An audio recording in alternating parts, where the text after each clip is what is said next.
Hey guys, tonight we're traveling back, way back to the bustling, dusty roads of the Tang Dynasty. And you've just landed the job of a lifetime. You're a fresh-faced postal courier, sworn to carry imperial messages across a web of roads that stitch together the empire. Sounds romantic. Don't get too excited. You might not survive your first day, not because of bandits or storms, but because the schedule is relentless, the horses are moody, and tea breaks well. They're a whole story of their own. So, before you get comfortable, take a moment to like the video and subscribe, but only if you genuinely enjoy what I do here. While you're at it, drop a comment with your city and the time you're listening. I'm curious to see who else is awake at this strange hour. Now, dim the lights, maybe turn on a fan for that soft background hum, and let's ease into tonight's journey together. The morning air in Chang'an is thin and brisk, and the streets outside the post station smell faintly of horse sweat, fresh bread, and ink from yesterday's dispatches. You tug the rough hemp cloak tighter around you, because even though the sun is peeking over the city wall,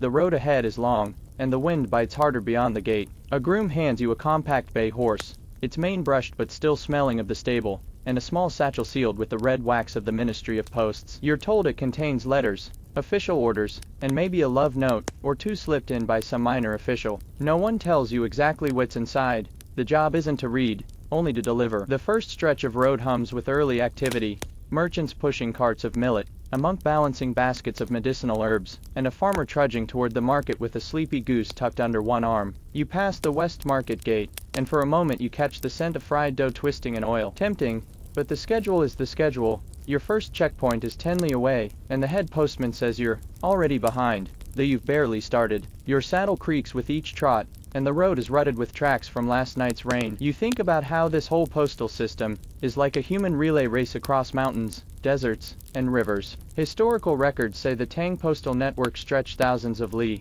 and every courier had to cover their section without fail. But here's the thing, not all of that time was spent racing. No, a surprising chunk was devoted to tea breaks. And before you picture some dainty, leisurely affair, remember, a Tang tea break is practical, brisk, and often dictated by the horses. Some riders swear the horses know the schedule better than the men. There's even a saying, when the horse flicks its ear thrice, it's tea time. Whether that's fact or folklore, historians still argue about it. The morning wind grows sharper as you leave the city's hum behind. Now it's just you, the rhythmic clop of hooves, and a thin ribbon of road, stretching into rolling fields of winter wheat. Somewhere ahead lies the first official post station, and with it, your first sanctioned sip of tea on the job. Your fingers tighten on the reins as a faint smell of wood smoke drifts toward you. Somewhere close, a kettle is boiling, and suddenly you realize, your first tea break in the Tang Postal Service is just around the bend. You round the bend and there it is, a low, tiled roof building with a faded red banner that reads, First Relay Post. The characters are a little chipped, like they've weathered decades of wind and rain, but the meaning is clear.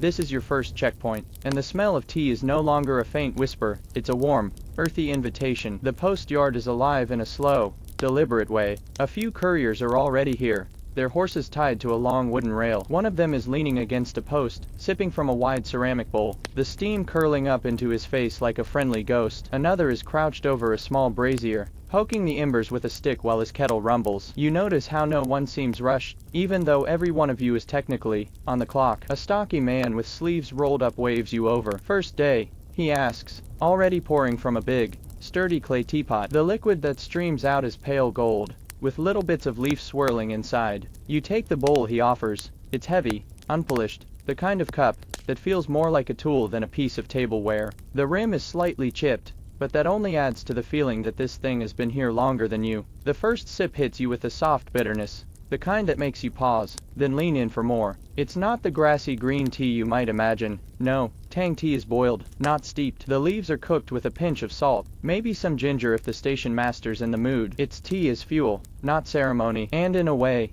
it's more comforting for that. As you cradle the bowl, the man explains the morning tea rule. Officially, couriers can stop for tea after completing a leg of at least 10 li. Unofficially, we go by the horses, he says with a smirk. When their ears twitch and they huff twice, we rest. Horses don't lie. It sounds absurd, but later you'll notice how true it feels. Historians, for what it's worth, still can't agree on whether this was actual postal policy, or just a bit of rider folklore. A thin, older courier with a neatly tied beard joins in. Best part about tea in the morning, he says. Is it warms your fingers enough to write the log without blotting the ink? You glance over and see a small wooden desk inside the station, stacked with bamboo strips and brushes. Every courier records their arrival and departure times, not for their own memory, but so the central post can keep track. While you're finishing your tea, someone walks in from the back carrying a tray of dried apricots and roasted barley. Helps the tea stick to your ribs, the tray bearer says. You take a piece and find it's both sweet and faintly smoky. Later,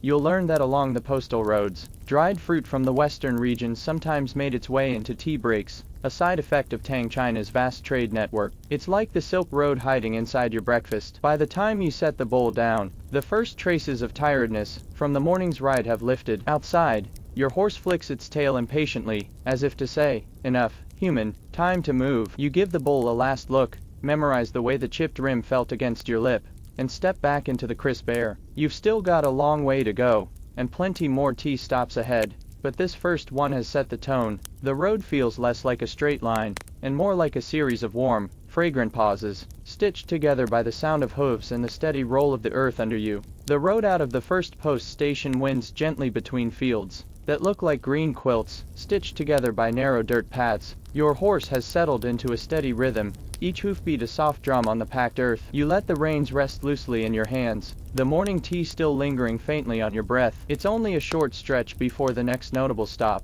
a smaller relay point, really just a covered shed beside a well. This one doesn't have a formal tea station, but here's where you learn something unexpected. Tea breaks aren't just for humans. A lanky courier with wind-burned cheeks is already there, pouring water from a bucket into a broad, shallow trough. His horse drinks with slow, deliberate gulps, eyes half closed in what can only be described as equine bliss. Don't think it's just water, the man tells you. He pulls a cloth pouch from his saddlebag and tips its contents into the trough, a handful of what looks like chopped leaves and bits of grain. The water swirls, darkens, and takes on a faint, grassy smell. You blink. You're making tea for the horse. Of course, he says, as if you've asked whether the sun will rise. Keeps them calm, warms the belly. The good stations always brew it in winter. There's even a term for it, he explains. Matcha, literally, horse tea. The recipe changes from region to region. In the south, they use camellia leaves and a touch of molasses. In the north, it's more like a thin oat porridge. Historians still argue whether this was a widespread practice, or just a regional quirk, but here on the road, no one seems to doubt it. While your horse drinks, you take the chance to stretch your legs. The well's water is shockingly clear, and you can see a tiny copper coin glinting at the bottom, a good luck token, someone says. You scoop a bit into your own flask, the cold hitting your teeth like fresh snow. No tea here for you, but the next station is said to have a special brew that uses water from a nearby spring, prized for its sweetness. The lanky courier finishes tending to his horse, and sits cross-legged on the ground, pulling out a flat, round tea brick from his satchel. For the road, he says, breaking off a small piece and handing it to you. The texture is rough, almost bark-like, and when you bite down it's bitter enough to make you wince. But chew for a while, and the bitterness turns into a slow, warming heat in your chest. This is travel tea, he says. Boil it if you have time, chew it if you don't. You imagine it's the Tang equivalent of an energy bar, compact, sturdy, and just enough to keep you going between proper breaks. Your horse lifts its head from the trough,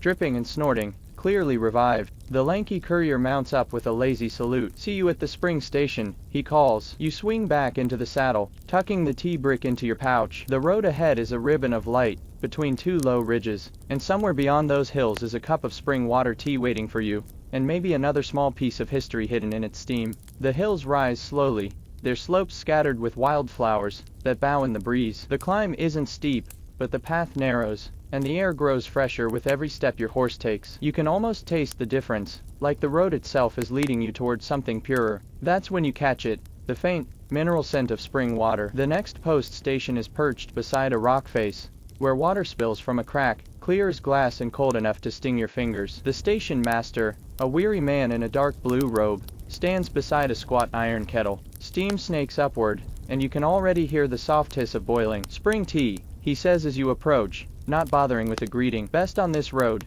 they send officials here just to taste it. His tone carries that mix of pride and boredom that comes from knowing you're the keeper of something rare. He ladles the water into a wide clay pot, then adds curled tea leaves from a woven basket. These aren't the dark, pressed bricks you've seen before. They're pale, delicate, and unfurl in the heat like tiny green sails. He tosses in a slice of dried orange peel for fragrance, something he says traders brought from the south. The aroma is bright and almost playful, like sunlight on cold water. As you sip, you realize it's not just the taste, it's the texture. The spring water gives the tea a soft, rounded mouthfeel, almost silky. The station master claims the water falls from heaven, which sounds poetic, though historians would later argue about whether such claims were just marketing for travelers with loose coin. Still, sitting here, you almost believe him. While you drink, two merchants arrive leading mules laden with bolts of cloth. They speak in a dialect you don't quite recognize, and the station master tells you they're from the western edge of the empire, bound for Chang'an. They're offered tea too,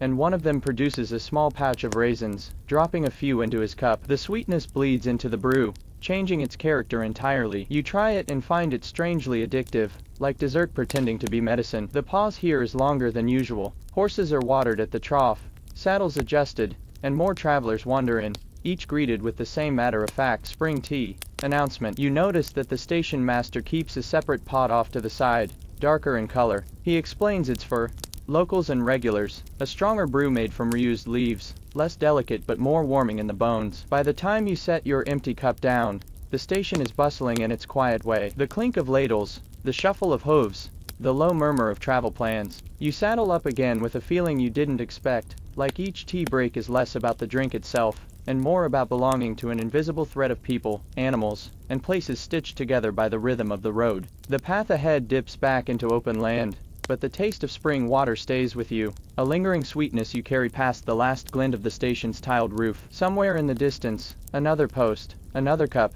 another story. The land flattens into a wide plain, the kind where the horizon feels just a little too far away. The sun has climbed high now, and the air is heavy with warmth, not scorching, but enough to make your shoulders relax and your eyelids feel heavier than they should. It's the sort of weather that invites a long lunch nap, but as a Tang courier, you're not here to nap. You are, however, about to learn the art of the midday tea break. You spot the long pavilion from a distance, wooden pillars, tiled roof, open on all sides. This is a chanting, a rest point built every 30 li or so, meant to give travelers shade, water, and maybe a bit of company. The pavilion sits in the middle of a small clearing, surrounded by low wicker fences. Inside, a handful of couriers and traders are already gathered. Some lounge with their backs against the posts, others fan themselves lazily while sipping from bowls. The tea here is simple, boiled water poured over coarsely chopped leaves, no fancy additions. The taste is slightly astringent, the kind that makes you take small sips and chase them with a bite of something else. Luckily,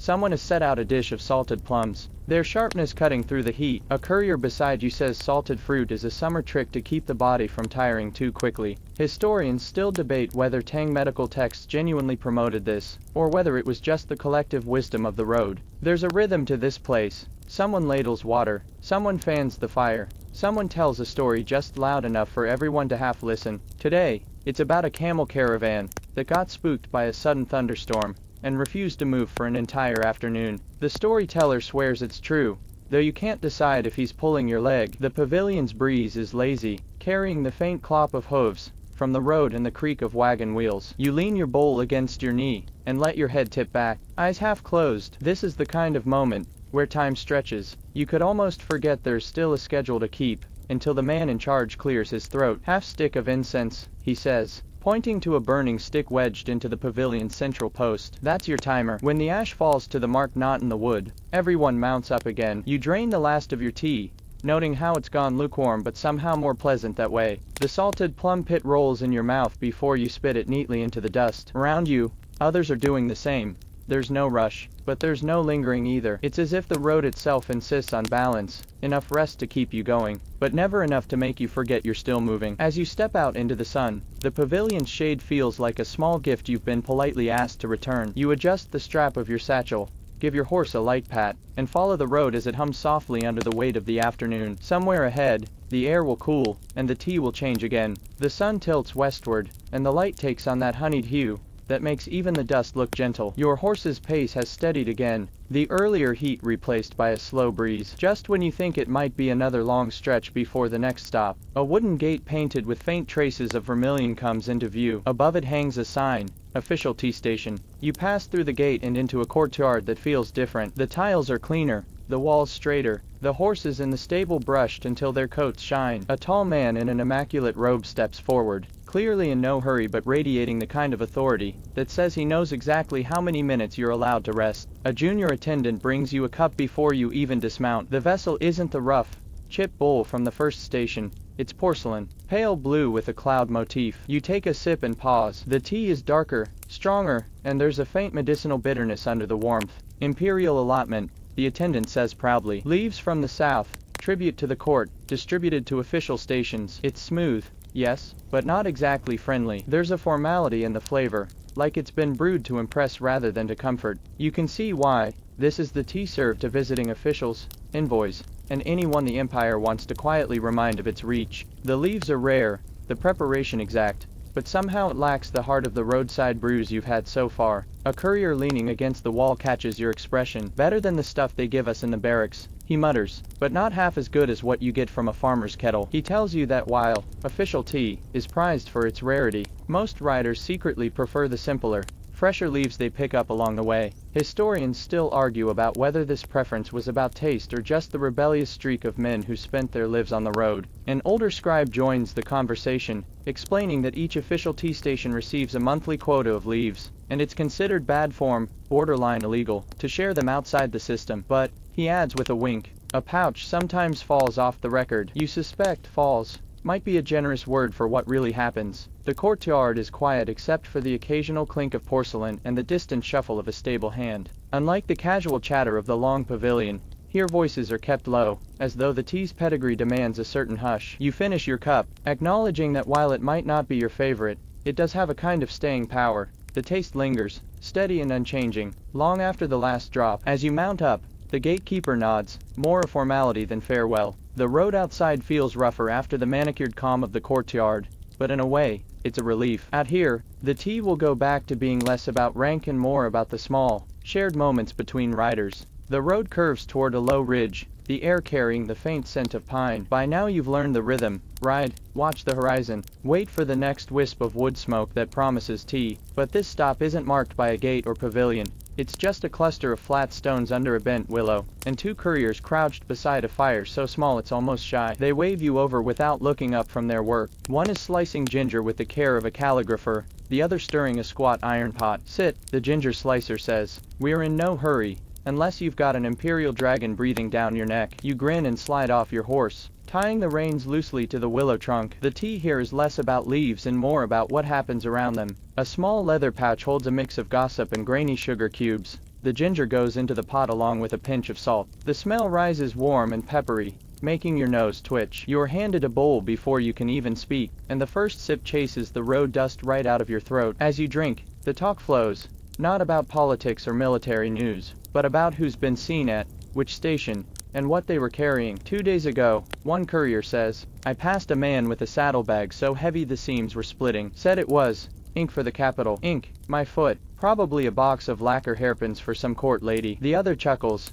adding, and if it was ink, it was the kind that cost more than a horse. You start to realize these tea breaks are as much about information as they are about rest. Stories get traded like currency, and you suspect half the postal network's news never makes it into official logs. Historians still debate how much of the Tang courier system's success came from these informal exchanges. But sitting here, it's easy to imagine an entire parallel network, running on tea steam and whispered names. One rider pulls a folded scrap of paper from his boot, and passes it across the fire. It's not for you, but you catch a glimpse. 3 characters hastily written in charcoal, the ink already smudging. It's tucked away again before anyone comments. No one asks questions. Here, over tea, certain things are simply understood. When the pot is empty, someone tosses the last bits of ginger onto the fire, where they crackle and release one final burst of fragrance. The couriers stand, stretch, and dust off their knees. You do the same, feeling both lighter and somehow more aware, as if the tea has sharpened the edges of the afternoon.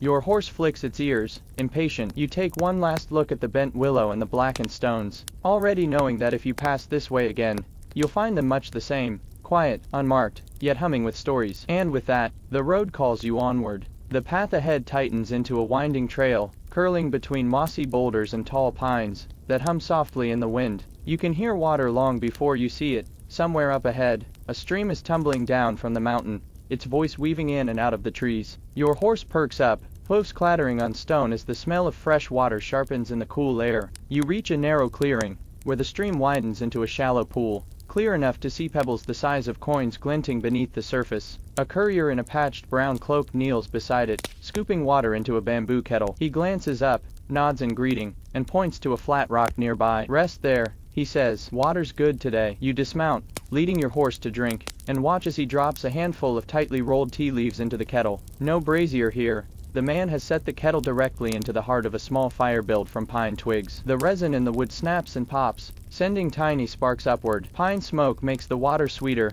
he explains, though whether that's science or superstition, historians still haven't agreed. When the tea is ready, he pours it into a pair of squat clay cups. The flavor is startling, soft, almost floral, with a faint mineral aftertaste from the stream, but it's the warmth against the mountain chill that makes you close your eyes for a moment longer than necessary. This isn't a formal station, just an improvised pause between two official points, yet the tea feels more deliberate than anything served in porcelain. As you sip, you notice the courier carefully rinsing his cup with the leftover water, letting it run back into the stream. "Never waste mountain water," he says. "It's not like the wells down on the plain. It moves, it listens." You're not sure if he's quoting a proverb or speaking from habit, but the way he says it makes you pay attention to the way the water curls around the rocks, as if carrying on a quiet conversation with itself. A small bird flits down to the edge of the pool, dips its beak, then vanishes back into the trees. The courier watches it and chuckles. "That's the real tea, Inspector. If it drinks, we drink." Again, you can't tell if he's teasing or serious, and perhaps it doesn't matter. The tea is good. The road is patient, and for a few moments, you are simply part of the landscape. When the cups are empty, you both rise without hurry. He tucks the kettle into his pack, you tighten your saddle straps, and together you step back onto the narrow trail. The sound of the stream fades behind you, replaced by the steady rhythm of hooves on stone and the occasional creak of leather. Somewhere ahead, the trees will thin, the air will warm, and the tea will change again. But this mountain brew will linger in your memory, cool and clear as the water it came from. By the time the trail levels out, the sky has turned a soft, silvery gray. You glance up and catch the faint shimmer of raindrops against the pine needles, light enough to be polite, but steady enough to let you know it plans to stay a while. The air smells of damp earth and moss, and your cloak starts gathering tiny beads of water before you even notice. The next stop isn't marked on any official route map. It's a low shed, half hidden by a cluster of old cypress trees, the wood walls weathered to a deep brown. Smoke curls lazily from a chimney that looks like it was borrowed from a much larger building. A single figure waves from the doorway, a middle-aged woman in a faded indigo tunic, the kind of person who has probably seen thousands of riders pass in her lifetime. Inside, the space is dim and warm, lit only by the orange glow of a clay stove. On top of it, a blackened kettle murmurs gently, steam rising in ribbons. She motions you to sit on a low stool near the heat, then ladles out tea into a wide wooden bowl. The first breath of it is like stepping into a memory. Deep, earthy leaves boiled hard enough to send up a cloud that smells faintly of rain-soaked soil. You take a sip, and the warmth blooms instantly from your chest outward. There's a hint of dried tangerine peel, maybe a slice of ginger. It's hard to tell through the cozy fog that's settling over your thoughts. The woman explains that rainy day tea needs to be thicker, so it can chase out the chill. Historians still argue whether such adjustments were traditional medicine, or just the personal touch of individual tea makers. But on a day like this, theory matters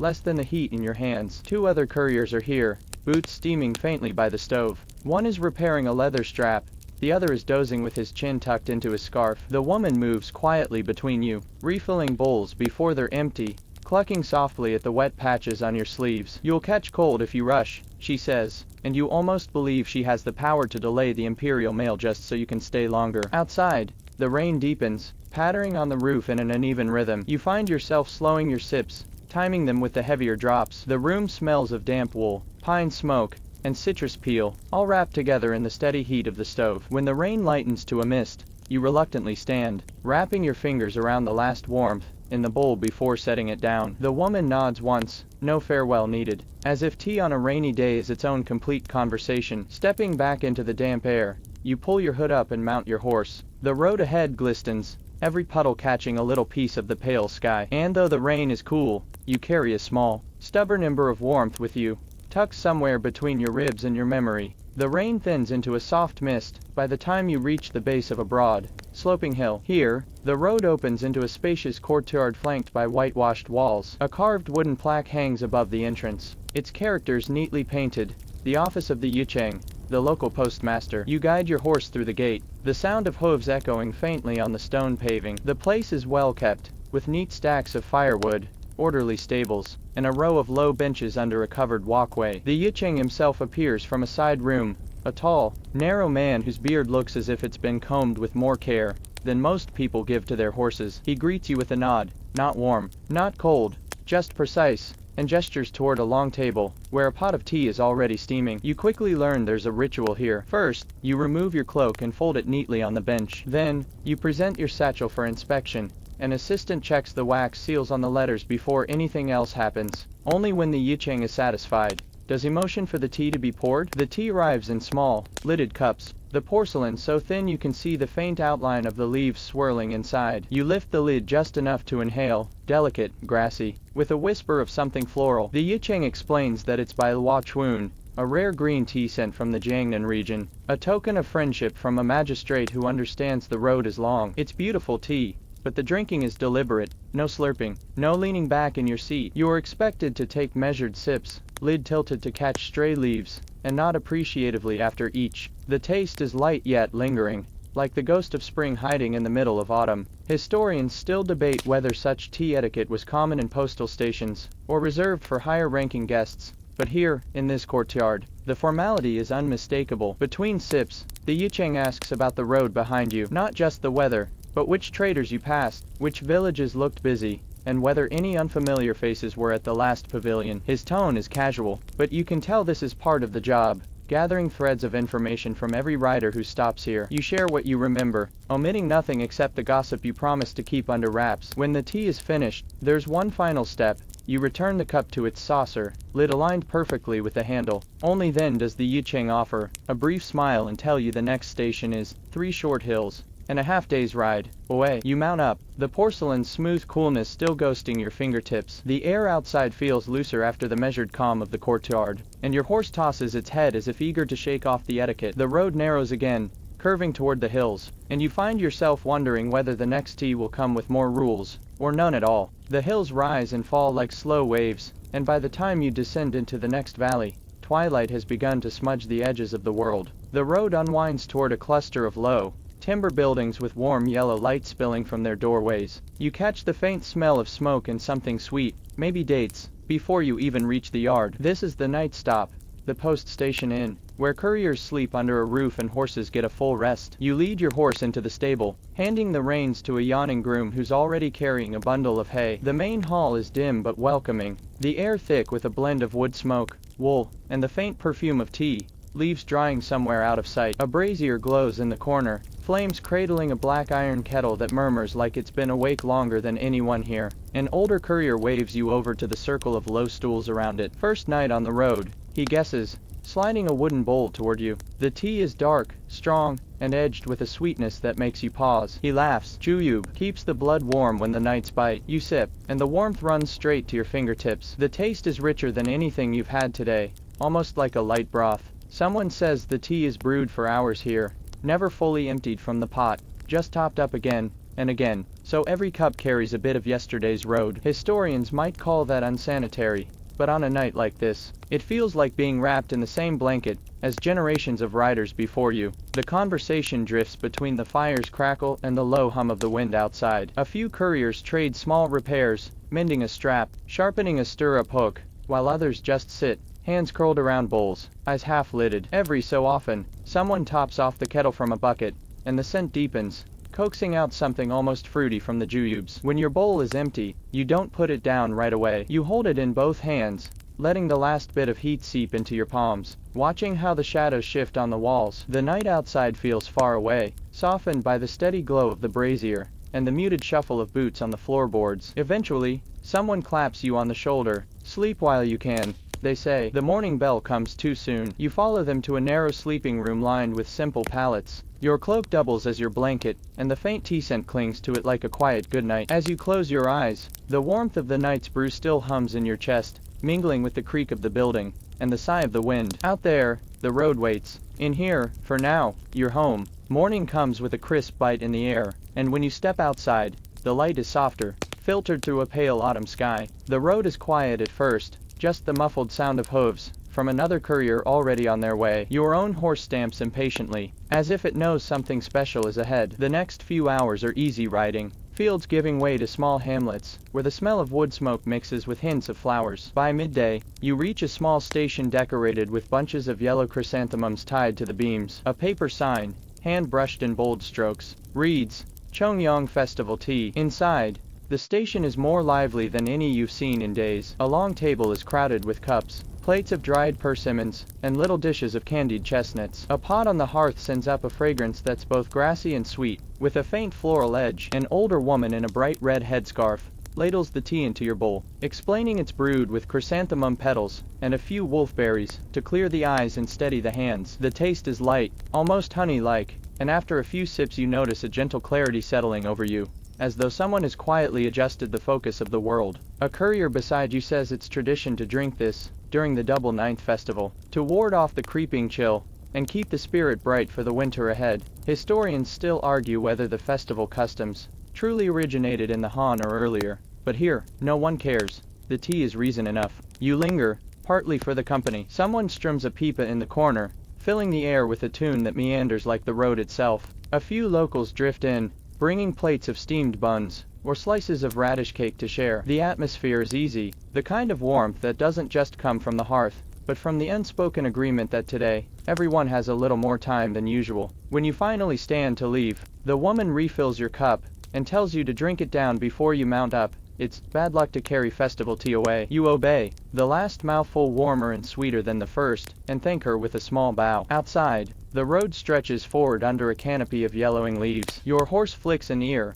and you swear it's in a better mood, after its own share of oats and water. As you ride away, the music from the pipa lingers faintly in your mind, like the tea itself, light and fragrant, and quietly sure of its place in the season. The afternoon sun leans low, painting the road in that warm, late-day gold that makes every shadow feel a little longer. You've been following a gentle bend in the road when you spot a small, hand-painted sign nailed to a tree. Hot tea, 3 cash. It's pointing toward a narrow path that leads just off the main route. Curiosity wins. You follow it and soon find yourself in front of a roadside tea stall. It's nothing more than a bamboo awning propped up with crooked poles, a couple of benches, and a clay stove that looks like it's been there since the last dynasty. The stall keeper, a weary old man with a wide grin, waves you over before you can even dismount. First cups on the house if you tell me a good story, he says. You sit, and he pours the tea straight from a kettle blackened with years of use. The flavor surprises you, brighter, almost tangy, with a faint smokiness. He explains that he roasts the leaves over walnut shells before brewing. Keeps the damp out of the bones, he says. Whether that's science or salesmanship, historians would still be debating 1,000 years later, but right now you're too busy, enjoying the taste to argue. Around you, a small audience has gathered, 2 farmhands, a traveling peddler with a basket of combs, and a boy carrying a bundle of firewood. They're trading news and jokes like currency. The stall keeper leans in and asks if you've heard about the phantom courier, who delivers letters no one remembers sending. You haven't, but you file the story away, half for the laugh, half for the odd chill it sends up your spine. When you mention you're bound for the next official station, the peddler offers a shortcut through the orchard trail. The old man shakes his head. Shortcut, yes, but you'll miss my neighbor's tea stall. His tone is mock serious, but you take the long route anyway, because in this job, detours often lead to the best cups. Before you leave, you drop 3 coins on the counter despite his earlier promise. He pretends to protest, then slips a small cloth pouch into your hand. Tea for the road, he says. Inside are a few of his roasted leaves, the smell clinging to your fingers even after you mount up. Back on the main road, the light is softer, the air cooler, and your satchel feels a little heavier with that pouch tucked safely inside. You realize that while official stations have their place, it's the little tea stalls, crooked, smoky, and full of strangers, that stitch the road together in ways no imperial order ever could. The road begins to climb again, winding through low hills, where the grass grows in tufts and the wind hums across the open slopes. By now,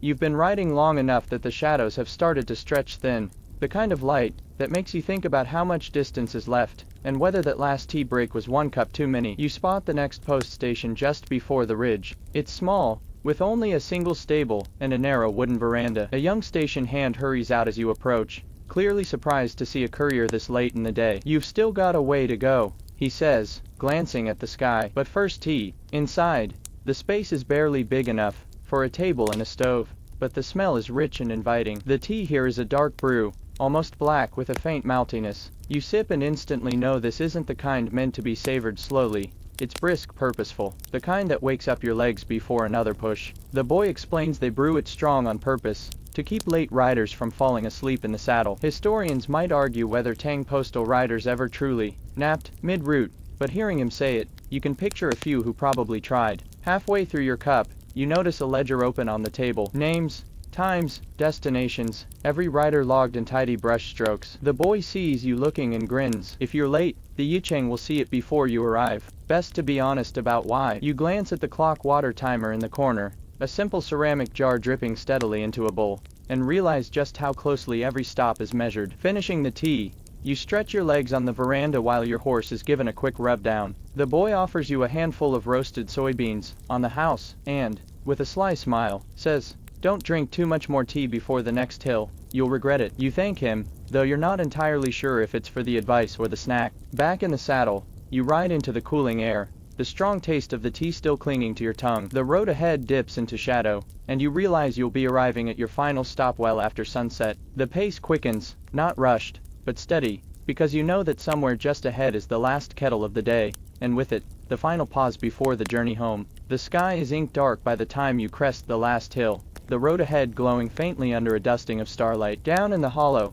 you see the warm orange of lanterns swinging gently in the breeze, your final stop before turning back toward Chang'an. The clop of your horse's hooves on the packed earth feels louder in the quiet night, each step drawing you closer to the smell of firewood and, yes, unmistakably, tea. This last station is modest, but there's a calm about it that makes you slow your steps even before you dismount. The stable is already half asleep, horses shifting softly in their stalls. Inside, a low table sits by the hearth, with a squat kettle that seems to have been simmering for hours. An elderly station keeper with a thick gray braid greets you with a nod, and gestures for you to sit. No words yet, just the hiss of the kettle, and the crackle of the fire. The tea he serves is unlike any you've had on the road. It's pale, almost golden, with a faintly sweet aroma that reminds you of hay warmed in the sun. He tells you it's made from wild chrysanthemum, leaves gathered from the hills you just crossed. Only grows this time of year, he says, and only if the frost hasn't bitten too soon. Historians might still debate whether such teas were truly common among Tang couriers, or just a luxury in certain regions,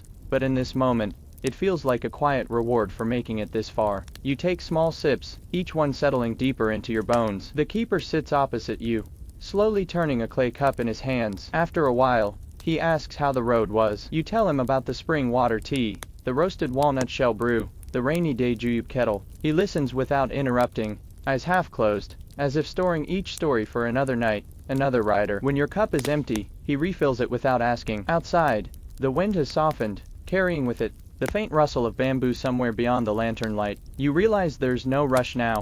The letters have been logged.